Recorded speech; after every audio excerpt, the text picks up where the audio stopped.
نحمده ونصلي على رسوله الكريم اما بعد فاعوذ بالله من الشيطان الرجيم بسم الله الرحمن الرحيم رب اشرح لي صدري ويسر لي امري واحلل عقدة من لساني يفقهوا قولي۔ ناظرین، پروگرام اللہ کے خوبصورت نام کے ساتھ آپ کی خدمت میں حاضر ہوں۔ آج انشاءاللہ العزیز ہم اللہ سبحانہ وتعالی کے نام الالہ پر بات کریں گے۔ الالہ کا معنی ہے معبود، خاص معبود۔ معبود کون؟ جس کی عبادت کی جائے۔ اللہ سبحانہ وتعالی کی عبادت، اسی سے محبت اور اسی کے آگے جھکنا اور اس کے سامنے عاجزی کا اظہار۔ وہ کیوں؟ وہ اس لیے کہ انسان اپنی فطرت کے اعتبار سے مجبور ہے کہ وہ اپنے سے بڑے کے آگے جھکے، اسے کسی نہ کسی کے آگے ضرور جھکنا ہے، کیونکہ وہ اس کے اندر یہ مادہ موجود ہے، وہ اس کے بغیر رہ نہیں سکتا، اس کے بغیر اس کی تکمیل نہیں ہوتی۔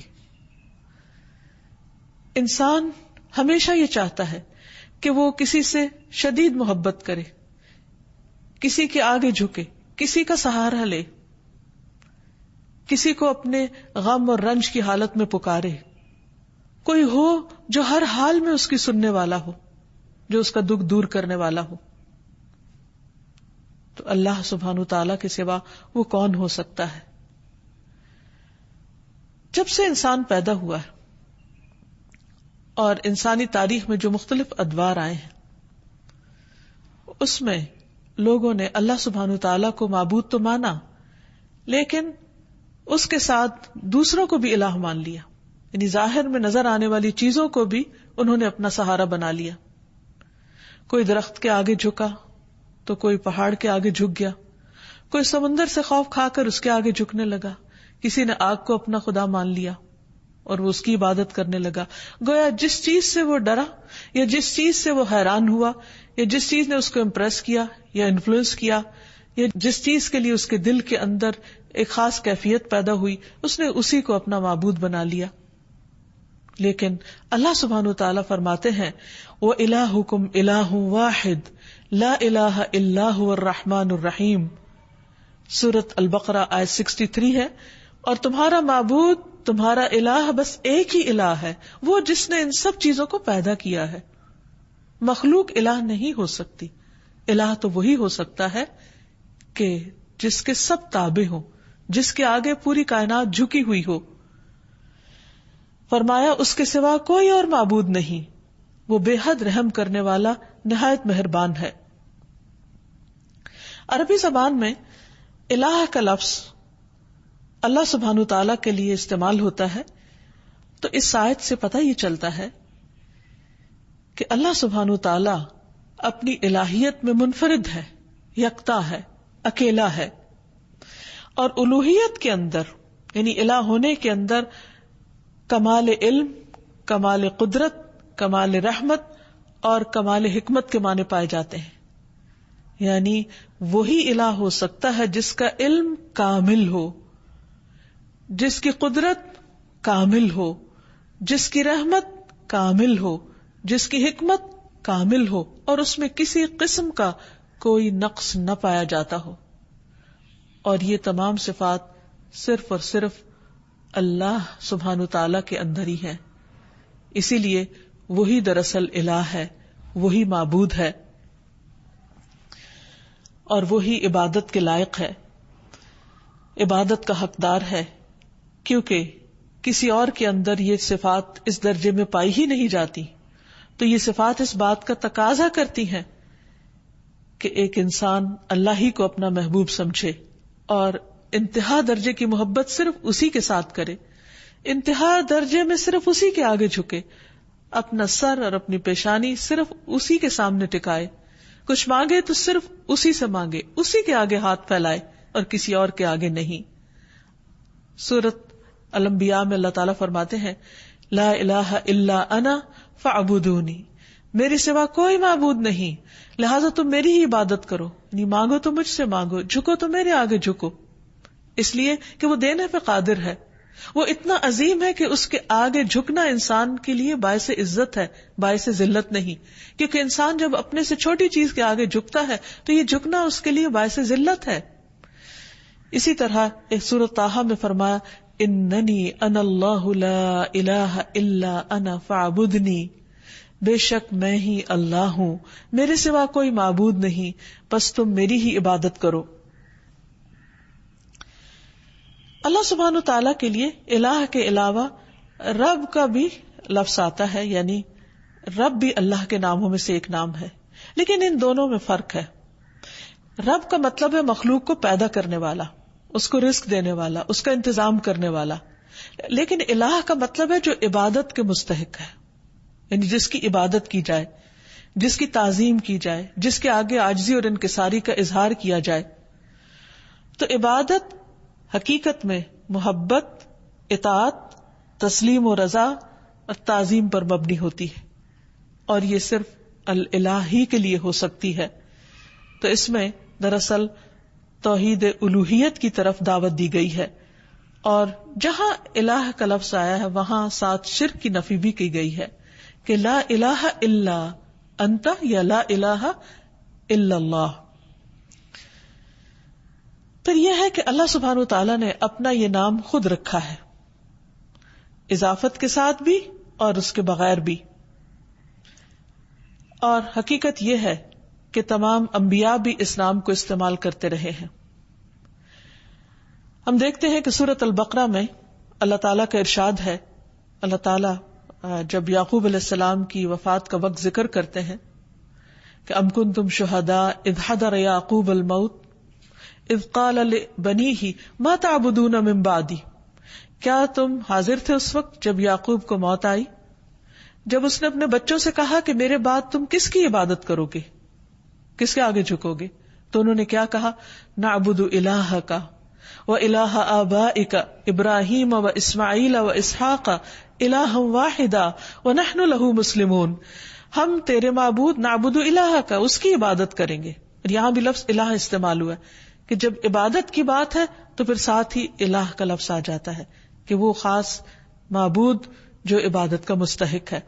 تو تیرے معبود اور تیرے آبا یعنی ابراہیم، اسماعیل، اسحاق، ان سب کے الہ کی جو ایک ہی الہ ہے اس کی ہم سب عبادت کریں گے.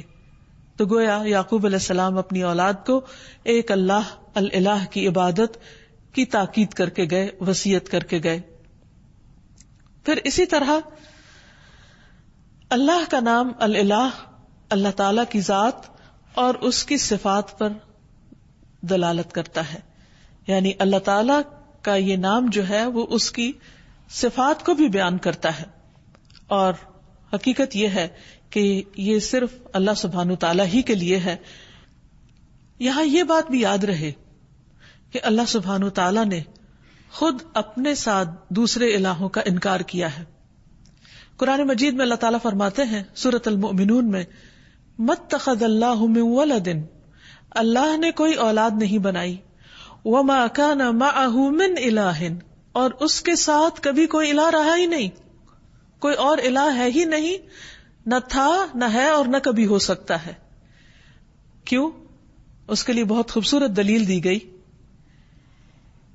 کہ اذا لذهب كل الہ بما خلق، اگر کوئی اور الہ ہوتا تو وہ جو اس نے بنایا ہوتا وہ اپنے ساتھ لے جاتا، یہ باہم کلیش بھی ہوتا. ولا علی بعضهم علی بعض، اور ان میں سے بعض پہ چڑھائی کر دیتے، کیونکہ جب اختیارات بہت سے لوگوں کے ایک جیسے ہوں تو ان میں سے پھر وہ دوسروں سے آگے بڑھنے کے لیے ان کو ہرانے کی کوشش کرے گا. سبحان اللہ، اللہ پاک ہے عما یصفون، اس سے جو وہ وصف بیان کرتے ہیں اللہ کا. یعنی اللہ سبحانہ تعالیٰ کے ساتھ کوئی اور الہ ہو ہی نہیں سکتا، کیونکہ کوئی اور ایسی صفات کے لائق ہی نہیں اور کوئی معبود ہے ہی نہیں.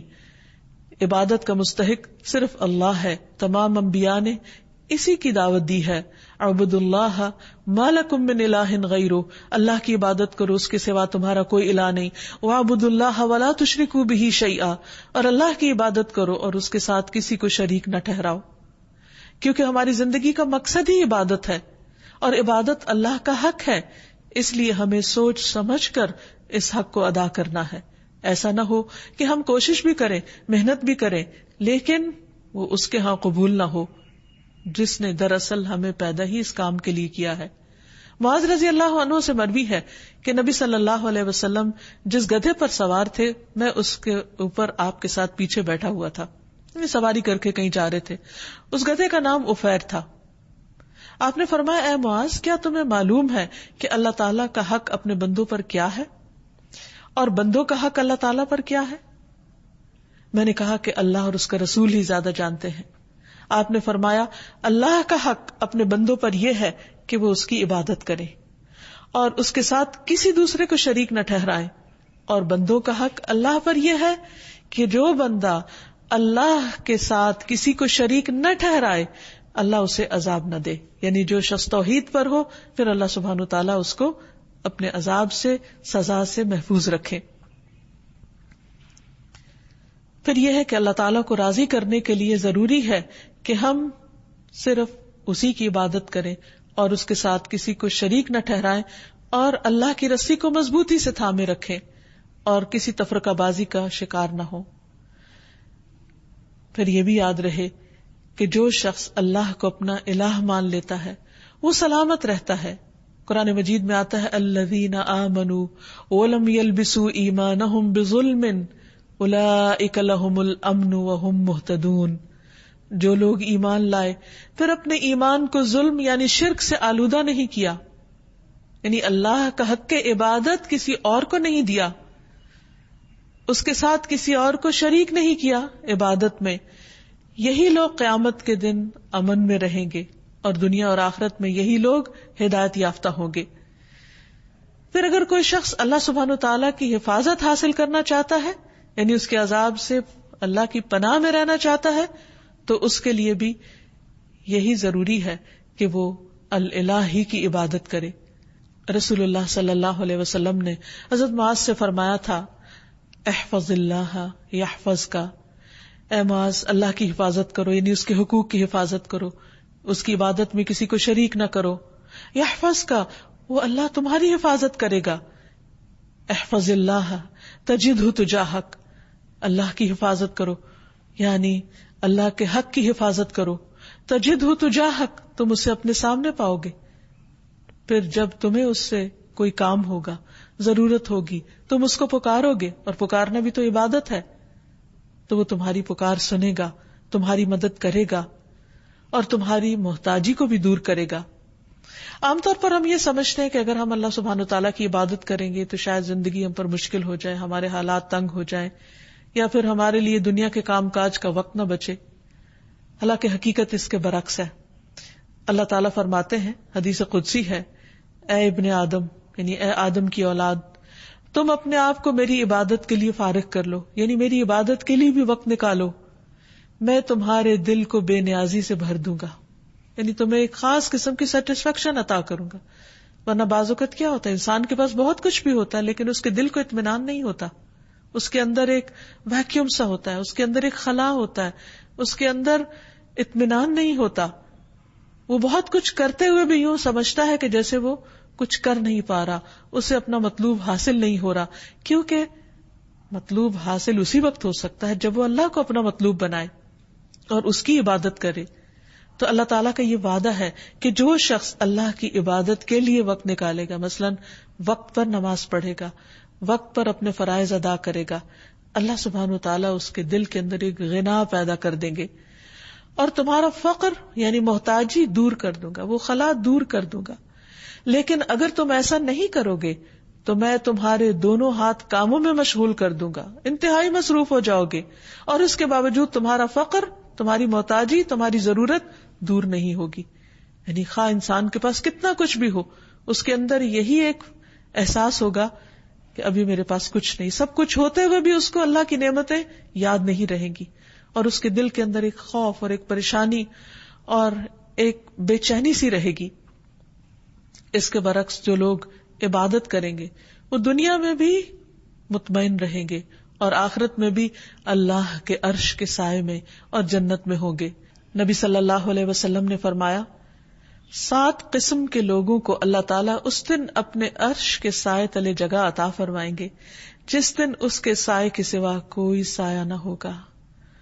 ان میں سے ایک وہ نوجوان جس کی جوانی اللہ کی عبادت میں گزری، کیونکہ بہت سے لوگ جوانی کی حالت میں اللہ تعالیٰ کی طرف رجوع نہیں کرتے. وہ سوچتے ہیں کہ جوانی تو دنیا میں انجوائے کرنے کے لیے ہے، دنیا کمانے کے لیے. جب سب کچھ کر چکیں گے، جب سارے شوق پورے کر لیں گے تو ہاں پھر بڑھاپے میں اللہ کی عبادت کے لیے اپنے آپ کو فارغ کر لیں گے، ریٹائرمنٹ کی عمر میں پھر عبادت ہو جائے گی.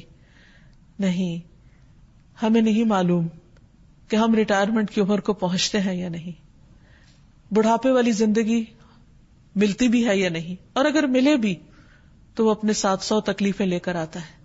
پھر وہ تو سب سے نکمی عمر ہوتی ہے. تو کیا کسی مومن کو یہ زیب دیتا ہے کہ وہ اپنی زندگی کا بہترین حصہ تو اس فانی دنیا کے لیے خرچ کرے، اس فانی دنیا میں استعمال کرے، اور اپنی زندگی کا نکما حصہ اللہ سبحانہ و تعالیٰ کو دے؟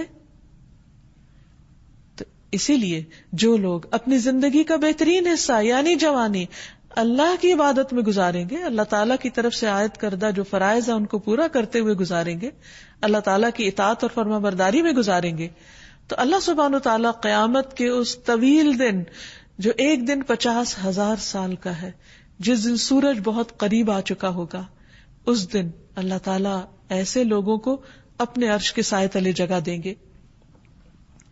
نبی صلی اللہ علیہ وسلم نے یہ بھی فرمایا، جو شخص اللہ کی عبادت اس طرح کرے کہ اس کے ساتھ کسی کو شریک نہ کرے، اور شرک کرنے میں صرف ایسا نہیں کہ غیر اللہ یا ایسے آبجیکٹس کی پوجا کرنا جو اللہ نے تخلیق کیے ہیں، بلکہ اس میں ریاکاری کرنا، شو آف کرنا، لوگوں کو خوش کرنے کے لیے دین کے کام کرنا.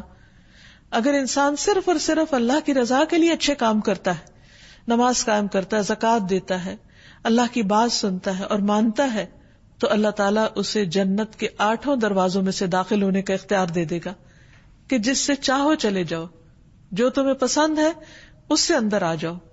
یعنی کس قدر شاندار ویلکم ہوگا ایسے شخص کا جو دنیا میں شوق سے، رضا سے، خوشی سے اللہ کی طرف دوڑتا ہے، اللہ کی عبادت کرتا ہے.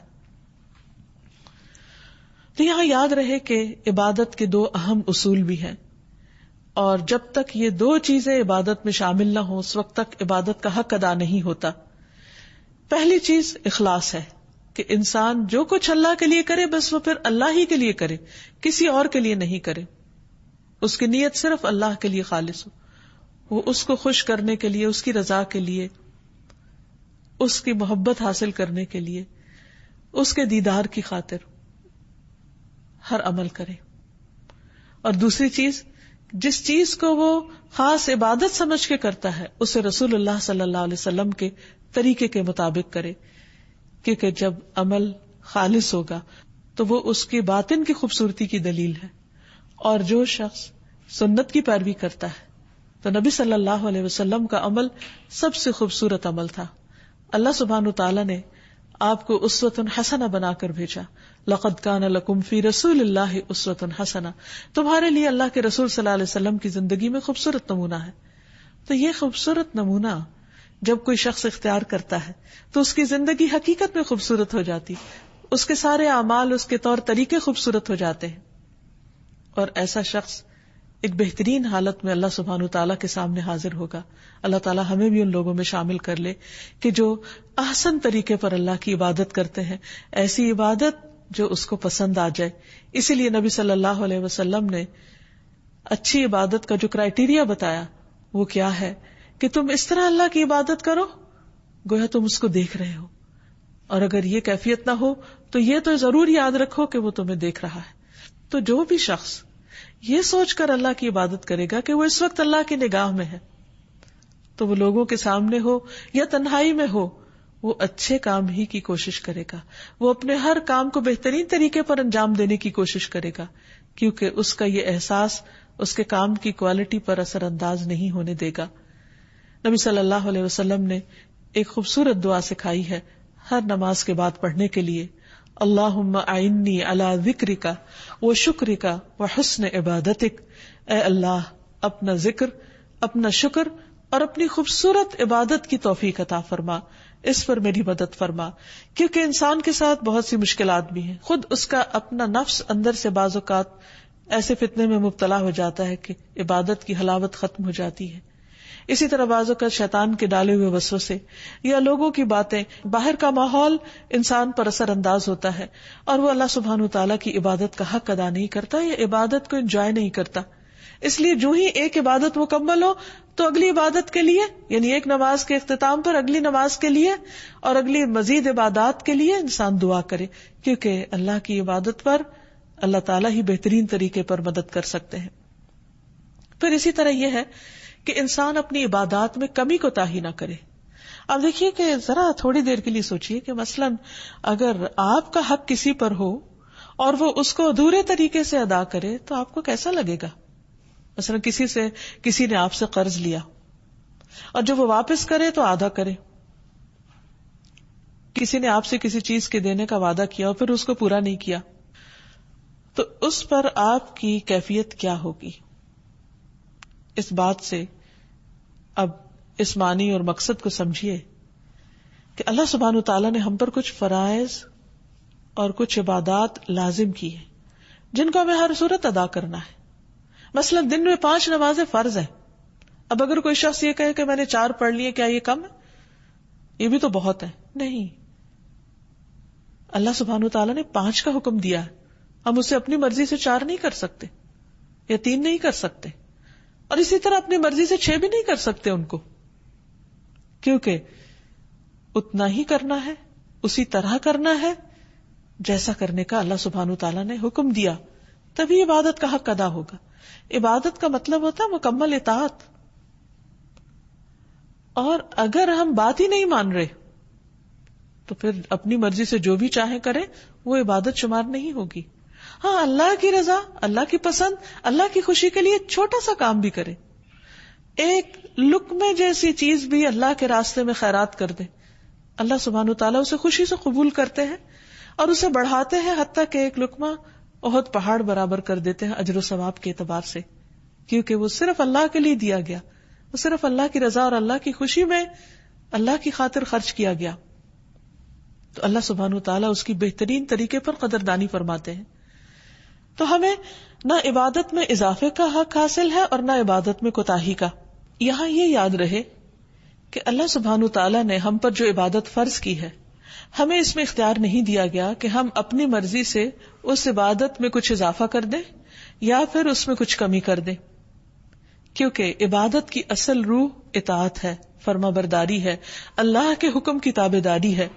انس رضی اللہ عنہ سے مروی ہے کہ ایک آدمی نبی صلی اللہ علیہ وسلم کی خدمت میں حاضر ہوا اور عرض کی، اے اللہ کے رسول صلی اللہ علیہ وسلم، یہ بتائیے کہ اللہ تعالیٰ نے کتنی نمازیں فرض کی ہیں، یعنی جن کی پابندی ہم پر لازم ہے. آپ نے فرمایا، اللہ نے اپنے بندوں پر 5 نمازیں فرض کی.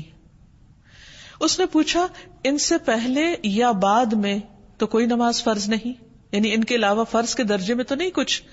آپ نے 3 بار یہ فرمایا کہ اللہ نے اپنے بندوں پر 5 نمازیں فرض کی ہیں. اس پر وہ کہنے لگا، اس ذات کی قسم جس نے آپ کو حق کے ساتھ بھیجا ہے، میں اس میں کسی قسم کی کمی یا زیادتی نہیں کروں گا، یعنی 5 سے کم 4 بھی نہیں پڑھوں گا اور 5 سے زیادہ 6 بھی نہیں پڑھوں گا، بس اتنی ہی پڑھوں گا جتنی اللہ تعالیٰ نے مجھ پر فرض کی ہیں. تو نبی صلی اللہ علیہ وسلم نے فرمایا، اگر یہ شخص سچا رہا، یعنی جو یہ کہہ رہا ہے اس نے ایسا ہی کیا، تو یہ جنت میں داخل ہوگا. عبادت کے سلسلے میں ایک اور بات یہ یاد رہے کہ عبادت میں شدت اور خود پسندی نہیں ہونی چاہیے، کیونکہ عبادت اللہ تعالیٰ کا حق ہے. نبی صلی اللہ علیہ وسلم نے فرمایا، ایک قوم ایسی آئے گی جو عبادت کرے گی حتیٰ کہ لوگ ان کی عبادت کی کثرت پر تعجب کریں گے، بڑے حیران ہوں گے کہ اتنے عبادت گزار ہیں، لیکن وہ اس عبادت کی وجہ سے خود پسندی کا شکار ہو جائیں گے، اپنے آپ کو بڑی چیز سمجھنے لگیں گے کہ ہم بہت نیک ہیں. وہ لوگ دین سے اس طرح نکل جائیں گے جیسے تیر شکار سے نکل جاتا ہے، کیونکہ اللہ تعالیٰ کو ایسی عبادت کی ضرورت نہیں. عبادت ہے دراصل اللہ کا حق، اللہ کو خوش کرنے کے لیے کرنا ہے، نہ کہ بندوں کو دکھانے کے لیے یا بندوں کے سامنے نیک بننے کے لیے. تو جس بندے کے اندر عبادت کا زوم آ جائے وہ اللہ سبحانہ تعالیٰ کو پسند نہیں. ابلیس کے ساتھ کیا معاملہ ہوا تھا؟ اس کو بھی اپنی عبادت کی وجہ سے ایک خود پسندی اس کے اندر آ گئی تھی کہ جس بنا پر اس نے آدم کے آگے جھکنے سے انکار کر دیا تھا. تو یاد رکھیے کہ جب ہم لا الہ الا اللہ کہتے ہیں تو پھر صرف اللہ کو ہی عبادت کے لائق مانتے ہیں، کسی اور آبجیکٹ کو نہیں، اور حتیٰ کہ اپنے نفس کو بھی نہیں. کیونکہ اس زمین پر جن معبودوں کی پیروی ہوتی ہے ان میں سے سب سے زیادہ پیروی ہم اپنے ہی نفس کی کر رہے ہوتے ہیں، اپنے دل کی خواہشات کی. مثلاً فجر کی نماز کا وقت ہو گیا اور دل کیا چاہتا ہے سوئے رہو، تو ہم اٹھتے نہیں. تو ہم نے اللہ کی بات تو نہیں مانی، ہمیں آواز آ رہی ہے حی علی الصلاۃ حی علی الفلاح، آؤ نماز کی طرف، آؤ کامیابی کی طرف، لیکن ہم اس پکار کو سنتے ہی نہیں اور کامیابی کا دروازہ بند کر دیتے ہیں اور ہم سوئے رہتے ہیں. یا ہم نے اب اللہ کی عبادت نہیں کی، اپنے نفس کی عبادت کی. اسی طرح زندگی کے کسی بھی اور کام، کسی جاب، کسی مشغلے، کسی بھی پسند کی چیز میں مشغول ہو کر، خواہ کتنی ہی دنیاوی اعتبار سے شدید ضرورت کے کام میں بھی مصروف ہو کر اگر انسان اللہ کو بھلا دیتا ہے تو یہ دراصل اپنے آپ پر ہی ظلم کرتا ہے، اور یہ لا الہ الا اللہ کے منافی ہے. اللہ سبحانہ وتعالی نے تمام بندوں سے اپنی عبادت کا مطالبہ کیا ہے. قرآن مجید میں اللہ تعالیٰ فرماتے ہیں یا ایھا الناس اعبدوا ربکم الذی خلقکم والذین من قبلکم لعلکم تتقون. اے لوگو اپنے رب کی عبادت کرو جس نے تمہیں پیدا کیا اور ان کو بھی جو تم سے پہلے تھے. یعنی عبادت کیوں کرو؟ کیا اللہ تعالیٰ کو کوئی فائدہ ہے؟ نہیں، یہ دراصل تمہارے اپنے فائدے کی چیز ہے. فائدہ کیا ہوگا؟ لعلکم تتقون، تم بچ جاؤ گے. یعنی دنیا میں ان عبادات کی وجہ سے کئی برائیوں سے، کئی قسم کی مشکلات سے بچ جاؤ گے، اور آخرت میں اس آگ سے بچ جاؤ گے جو اللہ کے نافرمانوں کے لیے، سرکش اور متکبر لوگوں کے لیے تیار کی گئی ہے. پھر اسی طرح یہ ہے کہ عبادت ہی کا ایک حصہ یہ ہے کہ انسان اللہ سبحانہ تعالی ہی سے ڈرے، ایک الہ سے. اللہ تعالیٰ فرماتے ہیں وقال اللہ لا تتخذوا الہین اثنین انما هو الہ واحد فإیای فارہبون. اور اللہ تعالیٰ نے فرمایا تم دو معبود نہیں بناؤ، یعنی تین اور تین سے زیادہ تو دور کی بات، ایک سے دوسرا بنانے کی بھی اجازت نہیں. وہ تو صرف وہی ایک معبود ہے اور مجھی سے تم ڈرو. یعنی عبادت میں یہ بھی شامل ہے کہ انسان اللہ تعالیٰ سے ڈرتا رہے، اور بعض اوقات انسان محبت میں عبادت کرتا ہے اور بعض اوقات اللہ کے عذاب سے ڈرتے ہوئے عبادت کرتا ہے. تو دونوں چیزیں انسان کے اندر ایک اعتدال پیدا کرتی ہیں. پھر یہ بھی یاد رکھیے کہ لا الہ الا اللہ کہنا صرف انسان کے لیے آخرت کی نجات کا ذریعہ ہی نہیں، بلکہ دنیا میں بھی بہترین قسم کا قول ہے. رسول اللہ صلی اللہ علیہ وسلم نے فرمایا افضل ذکر لا الہ الا اللہ ہے. ایک اور جگہ پر فرمایا کہ جس نے لا الہ الا اللہ کہا تو ایک دن یہ کلمہ اسے مصیبتوں سے نجات دلائے گا. اس سے پہلے جو کچھ ہو چکا سو ہو چکا، لیکن لا الہ الا اللہ کہنے سے اس کی نجات ہو جائے گی. جو شخص سچے دل سے اللہ کو پکارے اس پر آسمان کے دروازے کھل جاتے ہیں. ابو ہریرہ رضی اللہ عنہ کہتے ہیں کہ نبی صلی اللہ علیہ وسلم نے فرمایا جب بھی بندہ خالص ہو کر لا الہ الا اللہ کہتا ہے تو اس پر آسمان کے دروازے کھول دیے جاتے ہیں، یہاں تک کہ یہ کلمہ عرش تک پہنچ جاتا ہے. یہ اس وقت ہوتا ہے جب انسان کبیرہ گناہوں سے بچتا رہتا ہے. نبی صلی اللہ علیہ وسلم نے فرمایا جس نے لا الہ الا اللہ وحدہ لا شریک لہ لہ الملک ولہ الحمد وہو علی کل شیء قدیر پڑھا اور خالص ہو کر کہا، زبان سے اس کی تصدیق کی، تو اس کے لیے آسمان کے دروازے کھول دیے جاتے ہیں، حتیٰ کہ اللہ تعالیٰ زمین میں اس کہنے والے کی طرف دیکھتا ہے، یعنی کس نے یہ کلمہ کہا. اور جس کی طرف اللہ تعالیٰ نے دیکھ لیا اس بندے کا یہ حق ہے کہ اللہ تعالیٰ اس کا مطالبہ اس کو عطا کر دے. اسی لیے نبی صلی اللہ علیہ وسلم نے یہ بہت ہی خوبصورت بات ہمیں بتائی کہ عرفہ کے دن کی بہترین دعا جو تمام انبیاء نے مانگی وہ ہے لا الہ الا اللہ وحدہ لا شریک لہ لہ الملک ولہ الحمد وہو علی کل شیء قدیر. اس میں اللہ سبحانہ تعالیٰ کی وحدانیت کا ذکر بھی ہے، شرک کی نفی بھی ہے، اللہ سبحانہ تعالیٰ کی تعریف کی بات بھی ہے اور اس کی قدرت کا اقرار بھی ہے کہ وہی ہر چیز پر قدرت رکھتا ہے. اس میں آپ دیکھیے براہ راست کچھ بھی نہیں مانگا گیا، صرف اللہ سبحانہ تعالیٰ کی وحدانیت اور اس کی تعریف کا ذکر ہے. تو جو شخص یہ کلمہ پڑھ لیتا ہے تو اللہ سبحانہ تعالیٰ اس پر نظر رحمت فرما دیتے ہیں. پھر یہ کلمہ صرف زندگی میں نہیں، صرف مشکلات میں نہیں، مرنے والا اگر مرتے وقت پڑھتا ہے تو اس کے لیے جنت کا وعدہ ہے. رسول اللہ صلی اللہ علیہ وسلم نے فرمایا اپنے مرنے والوں کو لا الہ الا اللہ کی تلقین کیا کرو، کیونکہ اس کلمے پہ موت آنے پر جنت میں داخلہ اور جہنم حرام کر دی جاتی ہے. یہ کلمہ اللہ کے ہاں حجت بنتا ہے، نبی صلی اللہ علیہ وسلم کی شفاعت کا ذریعہ ہے، اور اس کلمے کا وزن ہر چیز سے زیادہ ہے. نوف رضی اللہ عنہ کہتے ہیں کہ اگر آسمان و زمین اور ان کے درمیان کی تمام چیزوں کو ترازو کے ایک پلڑے میں رکھ دیا جائے اور دوسرے پلڑے میں صرف لا الہ الا اللہ رکھ دیا جائے تو وہ دوسرا پلڑا جھک جائے گا. اسی لیے اگر کسی شخص نے سچے دل سے لا الہ الا اللہ پڑھا ہو اور ہر شرک سے نفی کی ہو تو قیامت کے دن یہی ایک کلمہ اس کی نجات کا ذریعہ بن جائے گا.